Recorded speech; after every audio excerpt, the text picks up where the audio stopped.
बड़े बेआबरू होकर तेरे कूचे से हम निकले, बहुत निकले मेरे अरमां, लेकिन फिर भी कम निकले।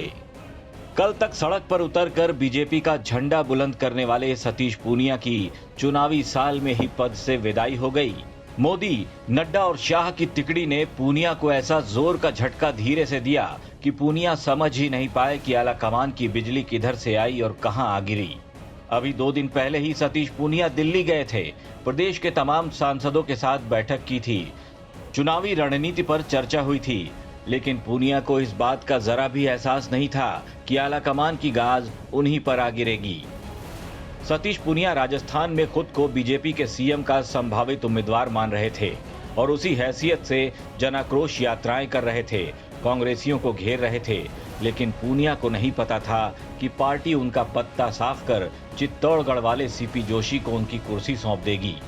राजस्थान की सियासत में ही क्या, बीजेपी के भी किसी भी नेता को भनक तक नहीं लगने पाई और इतना बड़ा फेरबदल हो गया। सीपी जोशी एग्रेसिव नेताओं में नहीं गिने जाते, क्योंकि एग्रेशन के लिए तो शायद आला कमान की शाह, नड्डा और मोदी की तिकड़ी ही काफी है। सीपी जोशी को मिलनसार नेता, पार्टी के प्रति वफादार नेता बताया जाता है, क्योंकि जब पेपर लीक पर जयपुर में प्रदर्शन के बाद 4 मार्च को बहुत से नेता चूरू में वसुंधरा राजे का जन्मदिन मनाने जा रहे थे, तब सीपी जोशी उनके साथ नहीं गए थे। सीपी जोशी को दिल्ली में ज्यादातर ओम बिरला के साथ देखा जाता रहा है। बिरला की गुडबुक में सीपी जोशी का नाम है। जोशी की ताजपोशी के बाद अब लोग उनके सियासी जीवन को लेकर भी चर्चाएं कर रहे हैं। बताया जाता है कि कांग्रेस के छात्र संगठन NSUI से जोशी ने अपने सियासी सफर की शुरुआत की थी। बीजेपी युवा मोर्चा के अध्यक्ष रहे हैं, खेल प्रकोष्ठ के प्रभारी समेत कई अहम पदों पर भी रहे हैं। अब बात सतीश पूनिया की करते हैं। अचानक मिले झटके के बाद अब पूनिया जी यही कह रहे होंगे, यही वफा का सिला है तो कोई बात नहीं, ये दर्द तूने दिया है तो कोई बात नहीं।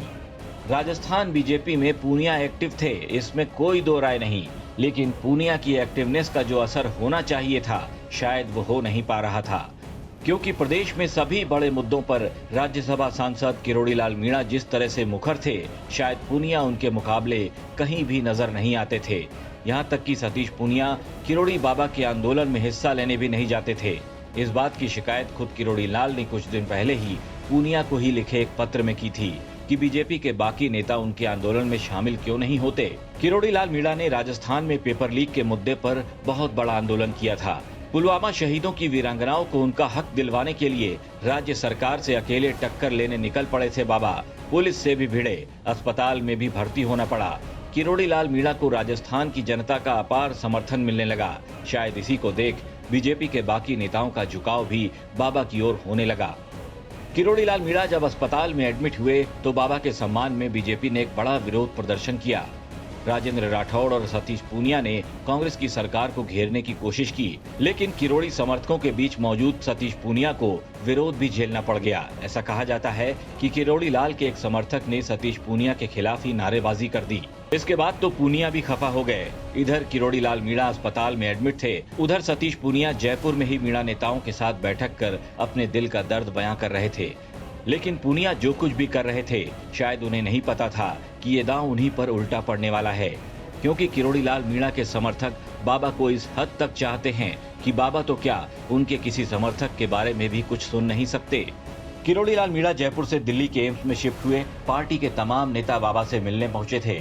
खुद चित्तौड़गढ़ के सांसद सीपी जोशी भी बाबा से उनके आवास पर जाकर मिले। बस नहीं गए तो सतीश पूनिया। अब बीजेपी में अंदर खाने कुछ तो खेल हुआ है, जो अचानक इस तरह से पूनिया को एग्जिट कर जोशी को एंट्री दे दी गई। बीजेपी आलाकमान शायद अपने इस फैसले से राजस्थान में गुटबाजी और खेमेबाजी करने वाले नेताओं को ये संदेश दे रहा है कि कोई कितना भी बड़ा नेता क्यों न हो जाए, आसमान में कितनी भी ऊंची उड़ान क्यों न भर ले, लेकिन जब जब वो हवा के विपरीत उड़ान भरने की कोशिश करेगा, तब उसके पर पूनिया की तरह ही कतर दिए जाएंगे। शायद सही कहते हैं बीजेपी के नेता कि चुनाव तो मोदी के चेहरे पर ही होगा, क्योंकि पूनिया वाला ये एपिसोड अब उन नेताओं के लिए भी सबक बन चुका है, जो इस मुगालते में जी रहे थे कि उनकी वजह से बीजेपी का वजूद है। उम्मीद है बीजेपी आलाकमान के इस कठोर निर्णय से आपसी मतभेद पर्दे के पीछे छिप जाएंगे। नेता चुनाव में एकजुट भले न हो, लेकिन दूर होने का दिखावा भी नहीं कर पाएंगे। ब्यूरो रिपोर्ट, राजस्थान तक।